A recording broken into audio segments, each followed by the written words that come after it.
बच्चों को बताना चाहिए। आप इसको ये भी कह सकते हैं, देखिए हम लोग कहते हैं ना, शुरू से हमने यही सुना है कि रिश्ते तो आसमानों पे बनते हैं, जिससे होना है वही आपके सामने आ जाएगा, चाहे आपके सामने से वो 50 गुजर जाए, नहीं होनी तो वो नहीं होनी है। मैं आपको एक बड़ी बात बताता हूं, जिससे आपका होना है। एक लड़की ने हमारे पास आई और ये नियतों पे होता है, उसने कहा मुझे डॉक्टर से शादी करनी है और अमेरिका में करनी है और डॉक्टर से शादी करनी है। अच्छा ना, क्लियर उसको थे। निहायत ही खूबसूरत ब्लू कलर की आंखें, उसकी नेचुरल ब्लू कलर आंखें।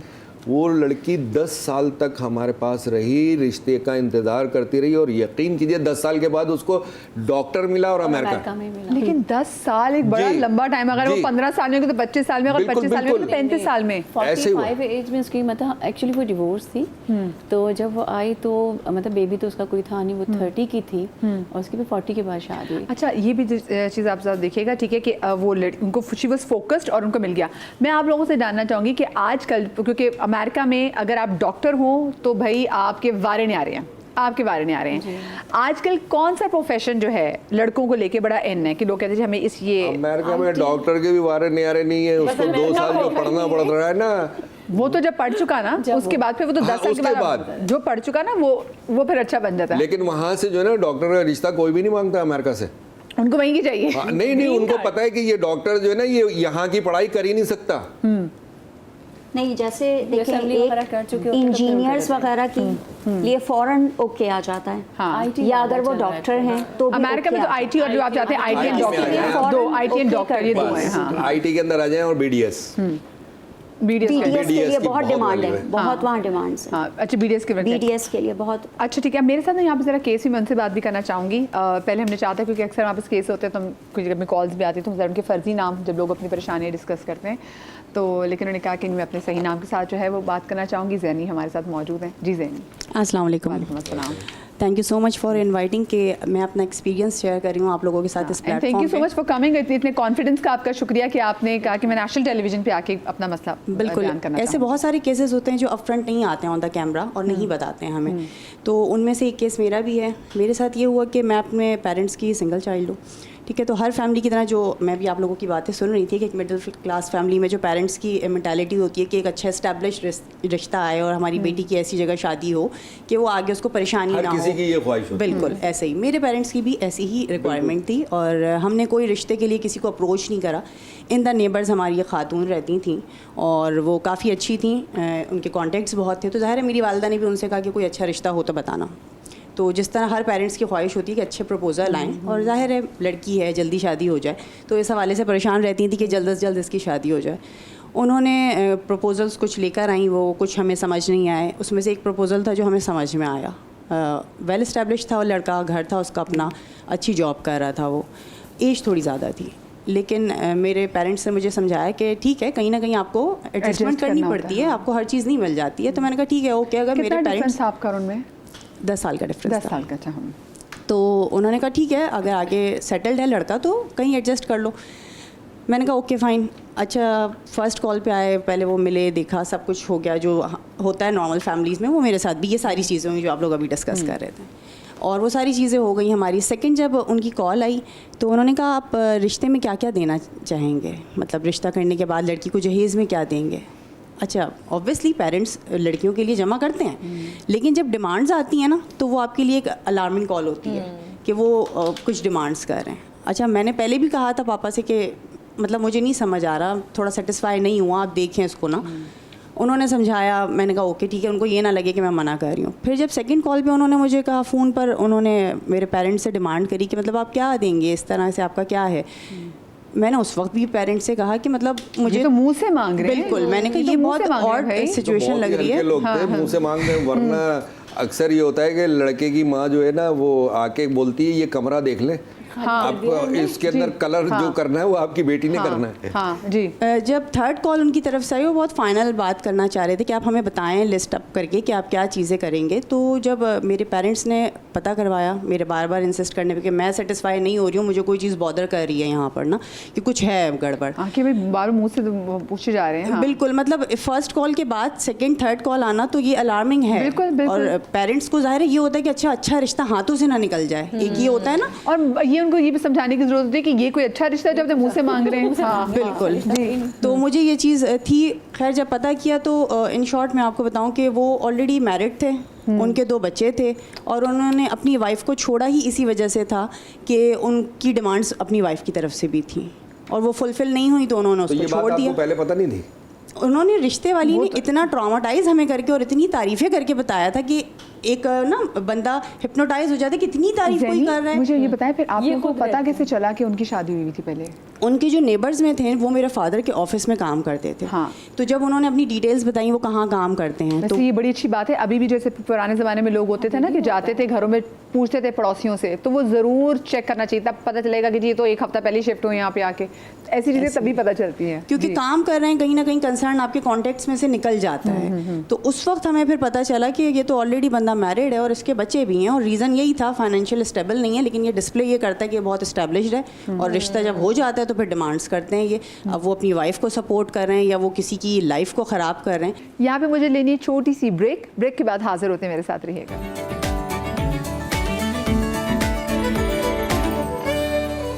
जी welcome back after the break.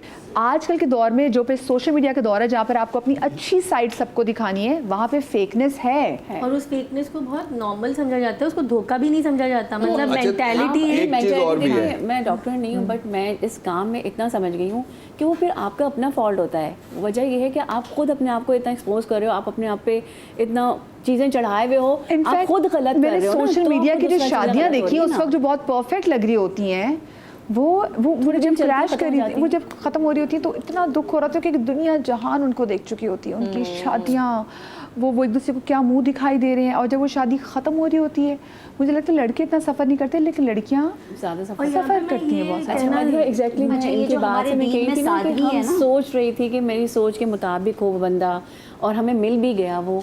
तो मैं ये कहती हूँ जो पहले की शादियाँ थी ना वो ज़्यादा कामयाब है। आप लोग अभी अपने इर्द गिर्द सारी चीज़ें अपने हिसाब से देख लेते हो कि जी मुझे ये चीज़ चाहिए और उसमें सब बंदे उसके मैंने तो उसको वेडिंग एनिवर्सरी पे ये दिया था। हाँ, मेरी मैंने मुझे फूल भी नहीं पूछे। बावजूद आप लोगों की शादियाँ नहीं चली। मतलब आप अपनी तरफ से सारी चीज़ें निकालते हो कि जी एजुकेशन भी ऐसी हो, पैसा भी ऐसा और। अच्छा आप क्या ऐड करना चाहती हैं? मैं अग्री कि इतना कोई परफेक्शनिज्म, क्योंकि आपके पास जैसे आपकी 3 वैल्यूज होंगी ना, स्पिरिचुअल, हेल्थ या कुछ चीज़ें, तो मुझे ये नहीं लगता कि इतना कोई, हर किसी का अलग तरीका होता है, लेकिन इतनी परफेक्शन, लेकिन कुछ 3 चीज़ें अगर होंगी ना कि अच्छा ये प्रोफेशन हो या यहाँ रहता हो या ये, तो आपके पास कुछ सर्टेन वैल्यूज होना ज़रूरी होती हैं ताकि आप का एक रिश्ता बताएंगे। अच्छा बच्चे हमारा तो किसी एक चीज़ से भी कंप्रोमाइज कोई भी नहीं कर आता रहा। है ना, जो भी क्लाइंट आता है वो कभी भी उसने ये नहीं पूछा हमसे कि लड़के की हेल्थ अच्छी है या लड़की की हेल्थ अच्छी है, उसकी ठीक है, वेल्थ पूछते हैं। उसकी वेल्थ पूछी जाती है। ओ अच्छा देखें ना वही वाली बात, वो जो सीख करते हैं फिर शायद आपको वही बात करें ना कि वो एक सर्टेन क्लास है। अच्छा आपके बात मैं ये करना ऐड करना चाहिए चाहती कि जब रिश्ते हो रहे होते हैं ना उस वक्त सवाल जवाब करने में, जैसे आपने कहा तफ्तीश करने में हिचकिचाना नहीं चाहिए। हिचकिचाना नहीं चाहिए, बिल्कुल नहीं चाहिए, क्योंकि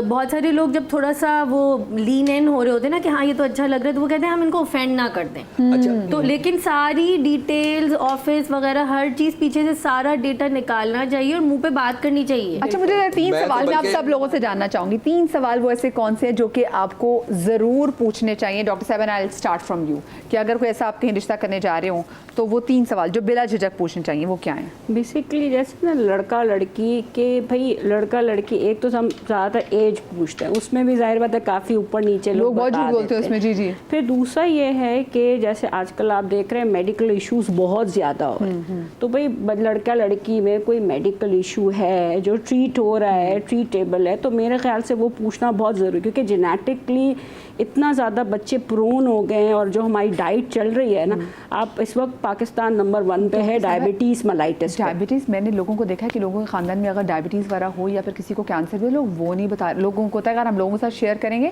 हमारे घर के बच्चों में के रिश्तों की प्रॉब्लम होगी, बल्कि वो तो अल्लाह की तरफ से दी हुई एक चीज़ है, वो तो क्या पता किसी को भी ना और हो जाए, हो सकती है कि एक्सीडेंट हो गया उसके बाद आपको स्टीरॉइड इंड्यूस हो गई, स्पेशल बेबी है तो उसकी बहन की शादी करना बड़ा मुश्किल काम हो जाता है। बहुत मुश्किल है। बच्चे छुपा देते हैं, मेंटली रिटार्डेड बच्चे को छुपा देते हैं घर वाले। मैं तो सख्ती से मना करता हूँ, मैं कहता हूँ नहीं, सबसे पहले इस बच्चे को लाकर बताएं। हाँ जी। और हमने देखा बाद में तुम्हारी बच्ची के लिए प्रॉब्लम ना आए। हम सच बोलेंगे तो आगे से हमें भी सच मिलेगा, सच हम झूठ बोलेंगे तो अल्लाह ताला तो नहीं छोड़ने वाले, हमें भी फिर झूठ ही मिलेगा। माशाल्लाह 30 इयर्स की है, हम सबसे पहले उसको मिलवाते हैं। कोई भी मेरे घर में आता भी हम सबसे पहले उसको मिलवा, वो मिलती भी खुद ही है पहले आके सबसे, बोलना नहीं आता लेकिन सबसे पहले वो हेलो हाय करेगी सबसे। देखिए ये अच्छी चीज़। रिश्ता जो अब हम बात कर रहे थे रिश्ते में प्रॉब्लम्स की, फेसबुक भी एक बहुत बड़ी प्रॉब्लम है। अच्छा मैं लेकिन पहले मेरे सवाल कंप्लीट नहीं हुए, मेरे ज़रा 3 सवाल में हर एक से कर लीजिए। हाँ जी, एज मैंने आपको बताया कि एज बहुत इंपॉर्टेंट है, क्योंकि देखिए माइंड मैच भी ये नहीं हो रहा होता। जो हम कहते थे ना कि आप डायरेक्ट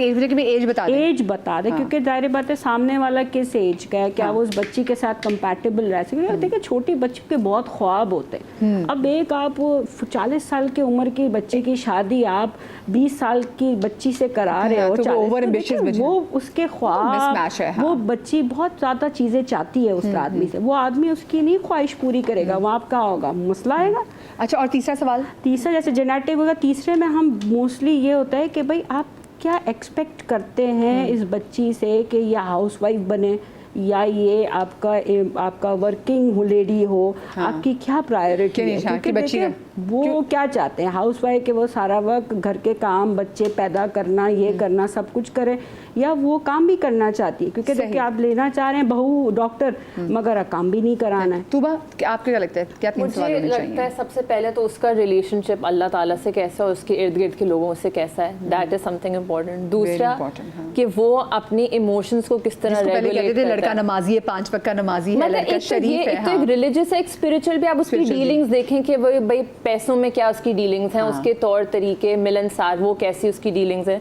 दूसरा वो अपने इमोशंस के साथ क्या करता है, गुस्सा मतलब रोड रेज सबसे ज्यादा जो होता है, तो कहते हैं कि बैठ जा, उसका कराची से आप कहें चले जी मुझे फलानी जगह से बंद कबाब खिला के ले आए, ठीक है, तो वो किस तरह की लैंग्वेज इस्तेमाल करता है, और बहुत इंपॉर्टेंटली कॉन्फ्लिक्ट को कैसे मैनेज करता है। क्योंकि जब आप शादी होती है तो बहुत सारे ऐसे डिस्कशंस होते हैं जिसमें क्या उसके पास सलाहियत है आपकी बात सुनने की, आप दोनों एक दूसरे को स्पेस दे रहे हैं। तो मुझे लगता है कि अगर वो अपने गुस्से पे अपने इमोशंस का इजहार और एक दोनों के अंदर एक मिडिल ग्राउंड अगर आ सकता है, तो ये मेरे ख्याल से, और मोस्ट इम्पॉर्टेंटली मेरे लिए हेल्थ बहुत ज़्यादा है कि ये सारी चीज़ें इवेंचुअली फिर अगर आपने बच्चे करने तो इट डज इम्पैक्ट, राइट। तो ये कुछ पैरामीटर्स हैं। सिगरेट तो नहीं पीता लड़का, अक्सर वो पूछते हैं। जी मेरे नज़दीक आई थिंक कि बाकी सारे सवाल बहुत अहमियत के हामिल हैं, लेकिन कुछ चीज़ें जो मुझे लगता है कि जैसे लड़की लड़की के बीच में क्लियर हो जाने चाहिए, वो एक वैल्यूज़ हैं। जैसे कुछ लोग होते हैं वो बिजनेस डीलिंग्स में थोड़ी कुछ चीज़ों को बर्दाश्त कर लेते हैं कि चीट कर लिया, फ्रॉड कर लिया, कोई बात नहीं, ये दिखा के वो ख़रीद लिया।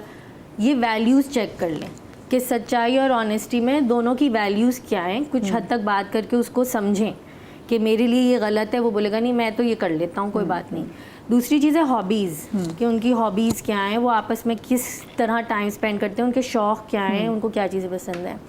और तीसरी चीज़ ये कि क्या दोनों में बदलते रहने का जज्बा है कि नहीं, कि आज मैं ये हूँ कल मैं ये हो जाऊँगी।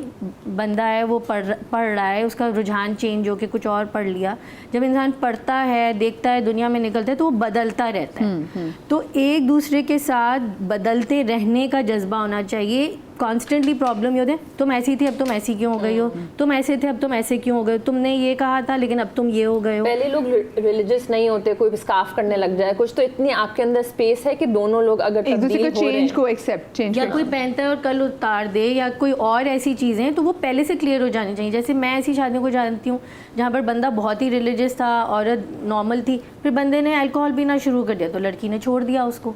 तो कुछ बेसलाइंस ऐसी हैं जो क्लियर हो जानी चाहिए, वो आपकी वैल्यू सिस्टम में वैल्यूज। ठीक है, अब बाकी जो 2 है मैं आपसे पूछूंगी, लेकिन अभी ब्रेक लेनी है। आपने सारी तीनों वैल्यू सिस्टम में कवर होगी, मुझे छोटी सी ब्रेक लेनी है। ब्रेक के बाद जनाब जो खुद मैच मेकर्स हैं वो किन 3 सवालों पे एम्फसाइज करते हैं, ब्रेक के बाद उस पर बात करेंगे।